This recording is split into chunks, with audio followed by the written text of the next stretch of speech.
snack. Me and you gonna have a little chat about books.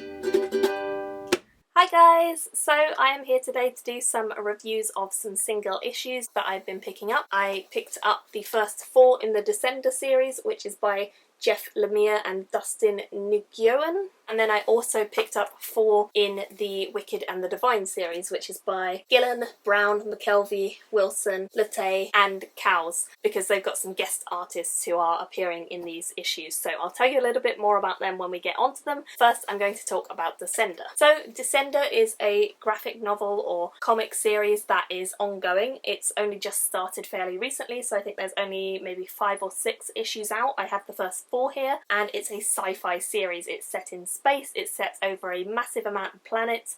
Basically everything has gone into chaos, and the worlds or the planets that people live on seem to be very vast and very different. Some of them have been deserted, some of them have been striven with war for many years, and some of them are just targets for scrappers who go around hunting these robots. Robots used to be a very essential part of life and a very good way of life, and they used to be things like companions and all this sort of stuff, and you learn more about what the culture is as you go further through. But we find out quite early on that robots have basically almost all been eradicated and killed and destroyed and melted down, and the scrappers have found nearly all of them. But we are following this young boy here who is called Tim 21, and he is our main character for the series, and he is a sort of android. The artwork for this series is exceptionally beautiful. It is very based on sort of watercolour designs. As you can see, the artwork is just, it's very watercolour based. It's very light, it's very bright, it leaves a lot of room for the artwork to breathe. It leaves a lot of room for you to focus on the main characters and what's going on in the scene, rather than the colour palettes. It's quite muted, it's quite pastel, and it's definitely very exciting to read about. So I really love the art style. It looks really different to everything else on the shelf and everything else I've recently read, and I think it just works so well for this because it gives you that sense of detachment, that sense of it being a little bit quirky, a little bit surreal, a little bit like a big epic space adventure, and I think it does really work. One of my favourite characters is this lady here, who is just, I don't think she's my favourite character for her personality yet, but she's definitely my favourite character in terms of how she's drawn. I just think her hairstyle and the sort of gleam of it is just really beautiful, and the fact that she's got this orange hair with this blue skin, really cool. So I read the first one online. I read it on Comixology because you can get it for free on there. So I read the first one online after Brie recommended it to me, and I really enjoyed it. I then went out and I found the first 4 and I picked them up, and I'm so happy that I did because I gave this one a 3 out of 5 stars. I thought it was likeable, but I wasn't really sure if I was going to continue. I wanted to just try out a few more to sort of decide whether it was really for me. So then I went on to number 2 in the series, issue 2, and I loved this one. I thought it was so much better. It was really good. I love these pages on the right hand side. The left hand side is coloured, the right hand side is sort of brown tones or grey tones, and it's just so beautiful. It actually tells you a lot more on the right hand side in this issue about the past and what things have happened and how all this history has been formed and what our main character remembers, and I just felt like it was so beautifully done, so beautifully made, and just gave you a lot more information about the series as a whole. So I really enjoyed this one, and I couldn't wait. I was really happy to move on to the next one, so I gave that one a 4 out of 5 stars. Then I moved on to issue number 3 in the series, which I again was very much looking forward to. I wanted to see what was going to happen to our characters after the ending of the last one, which was quite dramatic, and I definitely got to know a little bit more about them and a little bit more about who they are, who they're working for. Not quite as awesome as the second one. I didn't love the artwork as much. It was still very similar style, of course, but I didn't think that it was explaining as much, and so I didn't really connect as much as I had in the second one, so I gave this a 3.5. The final one in the series, which I currently own, number 4, I again gave a 3.5 to this one, but it's very similar. You've got these kind of white backgrounds that allow you to focus on the characters. Can I also just say that she looks really badass with her hair up as well? she's just really beautifully drawn. I love the design of her character. I think the faces and things like that on this are really, really well done as well. I think the expressions come across very well and very nicely, so I do enjoy this series a lot, and I would highly recommend if you guys are looking out for something sci-fi-ish and you haven't really been able to find anything recently.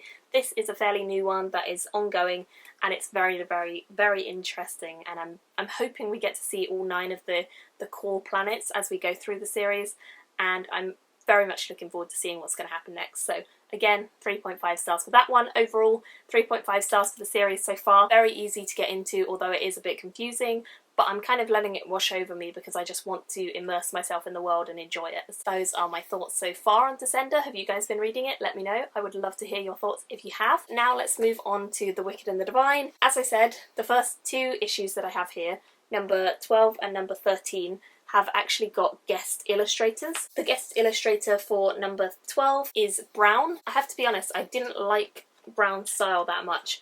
It's very cartoony, the expressions were a bit over the top, and just I really wasn't feeling the art style on this one. So even though the story is kind of decent, it's still like Wicked and the Divine, the team, I just didn't really like the art, and I thought it was just, yeah, it wasn't really for me at all. So that did let down the story, and I was disappointed that the art style was so different from the art style of the original, which obviously is a massive part of their marketing and their brand. The colours just didn't feel blended well enough. Actual characters I didn't feel were done very well. Nothing really worked as well as it could have done, and that was a massive disappointment for me because I just finished reading Pandemonium, which is Volume 2, and Volume 2 was exceptionally good. So after Volume 2, the ending of it, just everything being extremely crazy, this one was not really my thing. So I only gave this a 3 stars. The story was still good, the artwork was really not that great in my opinion, but if you like the artwork, maybe it's better for you. 3 out of 5 stars for that one. So I was a little bit disappointed going into the next one. But then I picked up issue 13, which has Tula Latay as the artist, and I really love her art style. I don't think I love it quite as much as the original, which is by Cows, but I still really love her art style. I think she just did a beautiful job with getting the characters. They were recognisable enough that we could actually recognise who they were, and the story in this one was beautifully done. It was quite heart-wrenching, it was quite emotional, it was quite sad, and we get introduced to a new character in this one, and I found it really, really well done. Honestly, it was just heart-wrenching, beautiful, really, really lovely. So this one made me very happy, and I brought this one back up to a 4.5 rating, which thank goodness for that, because I was worried that it was all going to go downhill, and it's like my favourite graphic novel series that I'm currently reading, and if issue 12 had been a representation of the rest of the series, I don't think I'd have continued. But because it isn't, because it was just that one issue with a guest artist, and this one was so much better, I had a fantastic time reading it and loving it and adoring it, and yeah.